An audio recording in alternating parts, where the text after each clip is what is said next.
요즘은 이라는 말씀들을 하시나 보네요. 좋은 표현인 것 같은데요. 수술을 했을 때는 모든 게 좋으면 뭐 너무 좋겠지만 어쩔 수 없이 생기는 것들에 대한 인식이나 이해도도 조금 있으면 좋을 것 같아요. 표현을 그쪽에 잘 종사자도 해주셨네요. 아니지만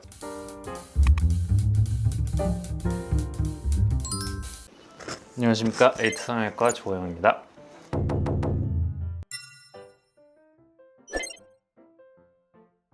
벌써 안면윤곽 수술을 받은 지 2년 반이나 지났어요, 여러분. 안면윤곽 수술을 받고 처음 6개월 얼굴형 라인이 바뀌었다는 거에는 굉장히 만족을 했지만 잔붓기랑 큰 붓기가 막 섞여 있어가지고 붓기 때문인지 이게 살 때문인지 구별이 안 가는 거예요. 근데 사실 그 안면윤곽이라는 성형수술이 길게 1년까지는 큰 붓기가 한 달, 2달 빠지다가 천천히 잔붓기가 빠지는 시기래요. 진짜 오래 가는 거잖아. 윤곽이라는 수술은 뼈를 정말 깎는 수술이다 보니까 붓기가 좀 많을 수밖에 없죠. 다른 수술에 비해서. 실제로 1년이 지날 때까지 환자분들의 얼굴이 계속해서 조금 붓기가 빠지면서 변하는 거를 관찰을 할 수가 있거든요. 큰 붓기는 보통은 뭐 한 6개월 정도 설명드리고, 잔붓기는 1년 혹은 뭐 오래 가시는 분들은 거의 2년까지 약간 변하는 양상이 있어요. 안면윤곽 수술을 받고 나서 1년 후 그때쯤부터는 거울을 보면 아우 라인 잘 뽑았어 막 이러고 나르시즘을 굉장히 펼칠 수 있었는데 잠깐이었어요. 2년 반차가 되었고 그때서부터 거울 볼 때마다 내 얼굴 좀 처진 것 같다, 이중턱도 좀 육안으로 보이고 제가 느끼기에는 이런 심부볼이 있는 것 같은데 제가 그때부터 피부과를 겁나게 다녔어요. 처짐이라는 게 사실 사람에 따라 좀 다르죠. 많이 오는 분들도 계시고 아니면 정말 적게 오는 분들도 계신데 살처짐이 오는 시기는 좀 다른 것 같아요. 근데 2년이면은 사실 조금 이르다고 판단이 되기는 해요. 보통은 이제 뭐 이런 뭐 크리에이터 분들이나 이런 분들이 이제 외모에 워낙 뭐 관심이 많으시고 영상이나 이런 걸 통해 셀프 모니터링이 되기 때문에 일반적인 분들보다는 조금 더 예민하게 본인의 얼굴의 변화를 받아들이셨을 것 같아요. 그리고 대부분의 경우 이제 수술하시고 나면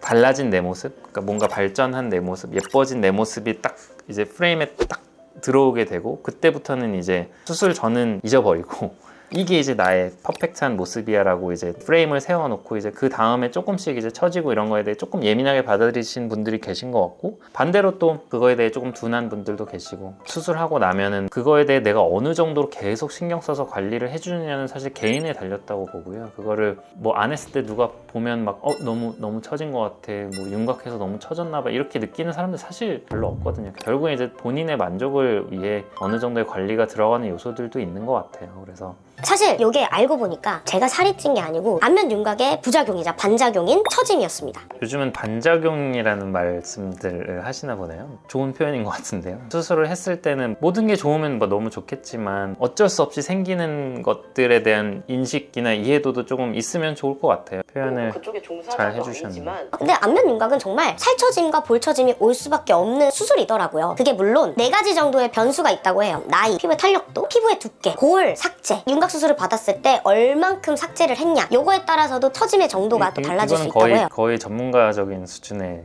4가지 요소를 딱 말씀을 해주신 것 같아요. 나이나 피부 두께나 피부 탄력도, 그리고 수술의 양이죠. 어느 정도의 이제 볼륨 체인지가 생기거나 뼈에 있어서 포장지는 그대로 있는데 안에 있는 뼈를 제거하고 닿는 수술이니까 안에 있는 내용물을 많이 제거하면 많이 제거할수록 겉에 있는 이 포장지가 이렇게 좀 우그라들거나 좀 이렇게 처지거나 할 수밖에 없겠죠. 그것도 그렇고 나이가 들수록 피부의 탄력도가 떨어지게 되고, 좀 나이가 더 드신 분일수록 윤곽 수술을 했을 때 처짐의 정도가 더 많이 생길 수밖에 없어요. 탄력도가 없으니까. 피부의 탄력도는 여러 가지 고려할 것들이 있는데요. 같은 나이를 놓고 봤을 때는 피부의 두께가 얇을수록 피부의 탄력도는 조금 더 있다고 보통 판단을 하고, 피부가 두꺼울수록 오히려 탄력도는 좀 떨어진다고 말씀을 드리고요. 근데 또 반대로 아까 말씀드렸다시피 나이가 들수록 피부는 얇아지는데 오히려 탄력도는 또 떨어져요. 그래서 노화라는 게 참 어떻게 보면 슬픈 거긴 하고, 20대 같은 경우에는 보통 나이 베이스로 따지면 탄력도가 있는 때니까 나이는 일단 20, 30대로 고정해 놓는다고 치면, 그거보다 조금 더 이제 늦은 나이는 사실 처질 확률이 너무 많다고 제가 설명을 드리죠. 이제 가끔 찾아오신 분들이 계시면. 어쨌든 나이가 어린 거는 탄력도에 있어서는 당연히 좋은 요소고, 다만 그 풀 안에서, 같은 나이대의 풀 안에서는 조직이 어느 정도 맞느냐 아니면 뭐 피부의 두께나 탄력도가 어느 정도 되느냐에 따라서 조금 차이가 많이 있을 수 있어요. 그리고 두 번째로 그쵸. 저는 침샘 요걸 말씀드리고 싶어요.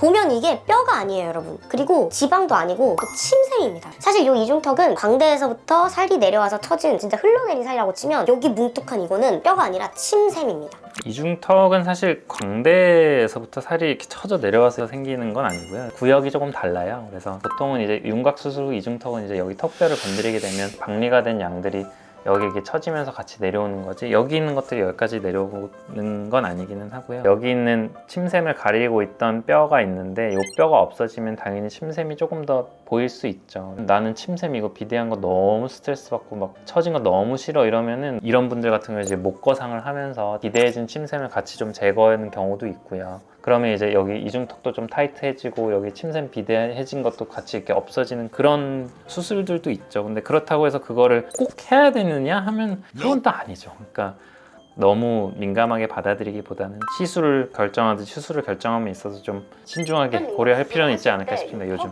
감각신경이 손상되었다가 이게 보통은 회복이 돼야 되는데 안 된 것 같아요. 그래서 이 광대 부분에 약간 남의 살 만지는 것 같아요. 지금 딱 가리키고 계신 저 부분에 여기서 나오는 신경이 있어요. 한쪽은 이렇고 한쪽은 이렇다는 건 아마도 뭐 누구나 얼굴 비대칭이 있으니까 한쪽의 신경 위치에 따라 이걸 어쩔 수 없이 이렇게 날려야 되는 경우들도 있거든요. 그러면은 감각이 조금 다를 수 있어요. 양쪽이.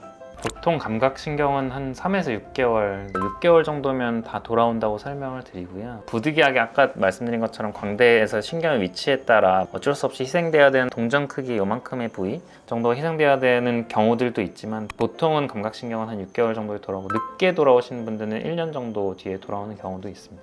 물론 본인 선택입니다. 수술을 하실 거냐 말 거냐 이거는 본인 선택이지만 수술을 결정하시기 전에 저는 사실 많이 좀 후기 같은 거 나쁜 후기든 좋은 후기든 상관없어요. 근데 나쁜 후기 위주로 좀 더 보시고 신중하게 선택하시는 걸 저는 추천합니다. 사실 어떻게 보면 그 어떤 수술보다 윤곽 수술이 만족도는 제일 높을 수 있는 수술이라고 봐요. 정말 사람의 얼굴을 많이 바꿔줄 수 있는 건 사실 윤곽 수술이라고 보거든요, 저는.